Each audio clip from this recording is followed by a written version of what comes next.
I have always done odd jobs. I trim trees, I unclog toilets, I level houses, I love to build decks. You know, I love to be outside, I love to work with my hands. I love to fix. But there are things that I've done in my life that I will never be able to fix.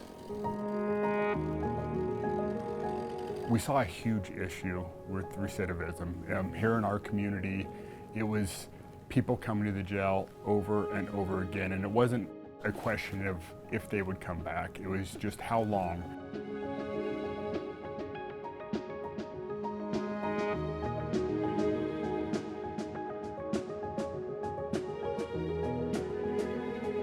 We had several people come to jail over 10 times in a year. We had one gentleman come in 19 times in 1 year. I did my first 5 years with the feds, and I got into heroin. And I went back in 2012 for possession. And in 2015, went back for a few more years. Coming out of that system, there was really no place for me to land, no real resources, no real direction. I really thought that my life was over. And I remember looking out my office window and seeing people out on the curb, you know, looking for a ride to go someplace, and realizing that the ability for somebody to be successful when they can't even find somebody to come pick them up from out in front of the jail is pretty low. We see more people in prison. We see more people with mental health diagnoses. We see more people using drugs in our communities than ever before. We got to do something different. And we've got to ask and answer the question of what could different look like.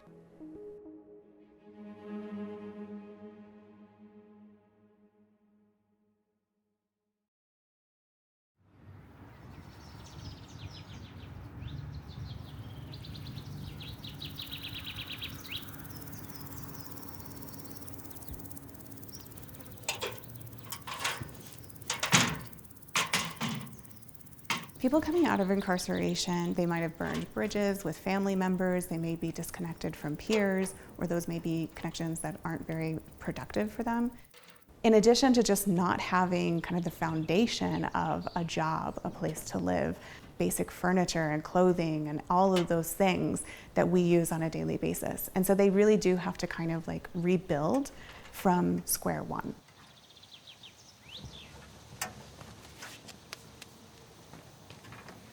There's not really a national standard as to how we measure recidivism. Generally speaking, it tends to hover around 50 to 60%. And one of the leading reasons for recidivism or drivers of recidivism is related to substance use. So substance use treatment is incredibly important, which is very much tied to mental health. There is, I think, well-documented evidence about the lack of healthcare providers, behavioral health providers, mental health providers in the state generally, but even more so in rural areas. This is my 4th time coming out, and there's never been any kind of programs, reentry programs, drug programs. Everything I've ever done has been drug related, and I've never ever been to any kind of rehab.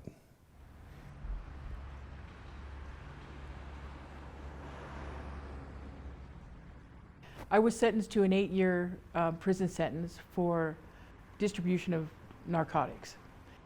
I wasn't always into criminal thinking or drugs or anything of that nature. It actually happened late in my life. I had a moment in my life of trauma with the death of my sister, and that kind of pushed me towards a different direction in my life. For sure. When I came out of prison, I watched many women struggle looking for more mental health resources that didn't quite fit their need. One of the big gaps that we saw was going from our jail into some type of treatment, whether it be mental health treatment or substance abuse treatment. If you have a serious substance abuse problem and you walk out of our jail and you're told you have an appointment in 3 weeks, if you have a serious mental health or substance abuse problem, you will never make that treatment. That's where we saw the issue and started taking some intentional steps to address it.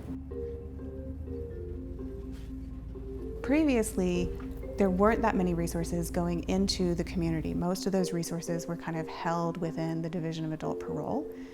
And today that's very different through a community reinvestment initiative to fund community organizations to provide services for reentry.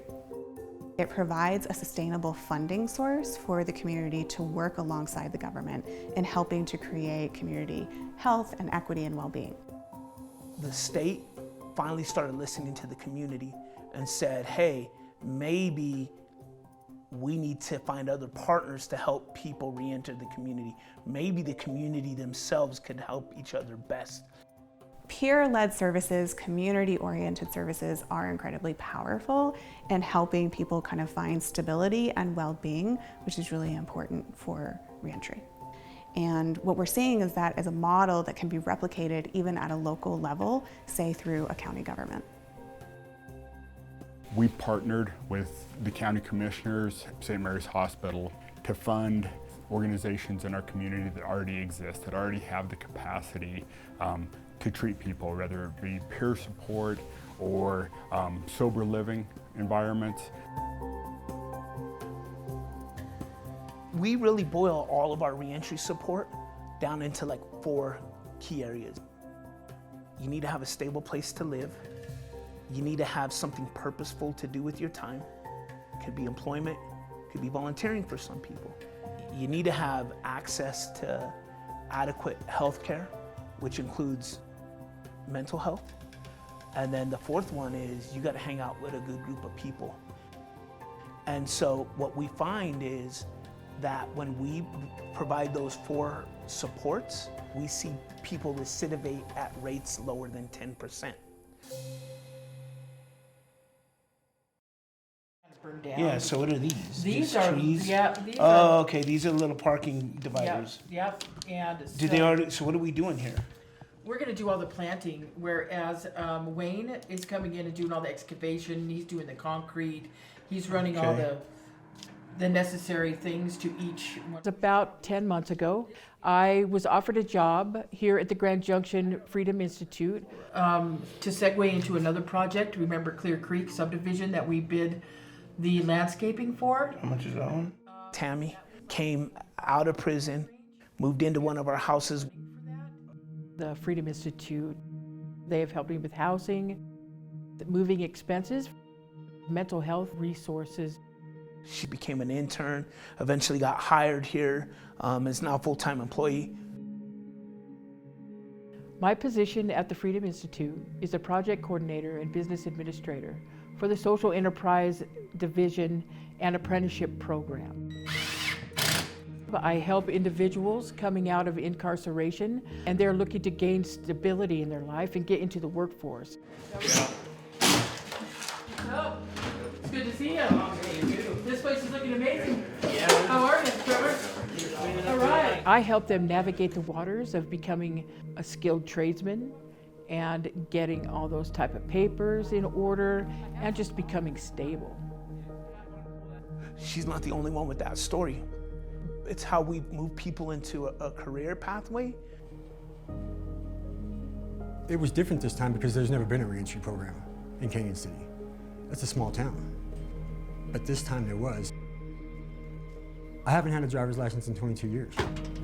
And the reentry program here got my driver's license. And I was suspended in several states. The program set up my LLC, helped me set up my insurance, helped me set up all my tax stuff. They offered me rehab like the 3rd day I was out. I needed to know why I did the things I did, why I sabotaged my life the way I did, why I sabotaged my wife and my children's life the way I did. I really believe the addictive part isn't about being addicted, it's about the root cause, about the hiding or the trauma, the pain. You know, you have to address those underlying issues. So I was able to do that, fortunately, when I came out of community corrections. I found those particular steps just invaluable to moving forward. We know from the testimonies of the folks that have received those services, it has a transformative effect, not just for them, but also for their kids, for their families. My family reconciliation has been nothing short of just miraculous for me. I have 3 sons that I am back in touch with. I have a 1-year-old grandson and another grandson on the way. It's the most beautiful thing. It's the most beautiful thing. It's been a long road back, but my familiar connections over the last year have grown and tightened as a unit. I've known my wife all my life. We grew up together, and she's always supported me through thick and thin. She's an amazing woman. And I spend a lot of time with my grandson. I want to make sure that he knows that Papa's always going to be there for him. It takes on this kind of like exponential growth that really becomes transformative, not just for those lives, but for the community at large. We have several people out there working in our community that have never been sober as long as I've been in this profession. And they are now sober and they're contributing to the betterment of our community. I never thought that I could give back to a community I stole so much from. I think I got all the trees to the house. You know, I still got a few in there to do because we were just trying to, but I got it all cleaned up too. Yeah, thank you. If I can do anything to help other guys coming out or women coming out to be successful and to not go back, there's nothing I wouldn't do for them. I'm glad I'm back too. Not that she didn't take care of business while you were gone. I know, I saw her. She handled it. She was like, I'm done.